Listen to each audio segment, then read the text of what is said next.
როცა გადავედი ცხინვალში, ჩემით განცხადებებით მოვძებნე ბინა, ვიქირავე მაღაზია და წავიღე ტანსაცმელი და დავიწყე გაყიდვა.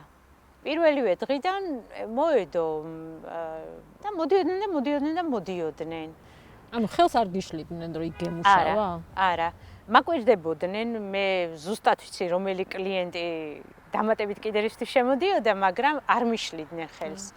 პირველად იყო რომ ინციდენტი მოხდა დეპუტატთან დაკავშირებით ქუჩაში და ვიდეო რო გამოვაქვეყნე, მერე შემოვიდნენ და დამიკეტეს, მაგრამ იმის შემდეგ არ იყო ეგეთი, ვიდრე ეხლა ტვირთის შეტანის აკრძალვა არ გამოჩნდეს რომ თავს ვიქებ, მაგრამ მე მქონდა თვითონ ეგეთი ურთიერთობა. აი სად ხდება ეგრე რომ შემოვიდა კლიენტი, რომელსაც ვიცნობდი სახელით გვარ და ვეუბნებოდი რომ მაგალითად ალა შეგიძლია ნახევარი საათი გაჩერდე, აი დაგიტოვებ გასაღებს და ეხლავე მოვალ, ვინ დაუტოვებს მაღაზიას, ხო ეგრე. ან ერთი დღე ჩამიბარებია რომ ხვალ მე არ ვიქნები და გეხვეწებით ვინმე იყავით, აი ჩემს მაღაზიას ცხინვალები თვლიდნენ როგორც რაღაც საერთოს და ამბობდნენ კიდეც რომ მოდი შენი კლიენტების შეკრება გავაკეთოთ და ყველა ამბობდა რომ ადრეო თუ ძველი ცხინვალები ვხვდებოდით ბაზარშიო კვირაობით, ეხლა ვხვდებით თამარას სექენდშიო. აი ვინ შემოგიხმიანნენ ამ ამბების მერე?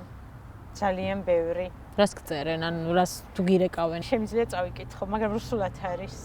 რაო, გითხარი. მთელი ქალაქი ტირისო. ყველანი ძალიან განიცდიან შენზე, ჩემო ძვირფასო. ცოტაც მოვითმინოთ და ყველაფერი კარგად იქნება. შენ კიდევ გვჭირდები ყველას. მომწერა რომ ღმერთო ჩემო, არ ამჯეროდა რომ ეს შენ თავს მოხდა, ეს შენ გაგიკეთეს. მაშინვე დავიწყეო აქეთ-იქით რეკვა, როგორც კი გავიგე.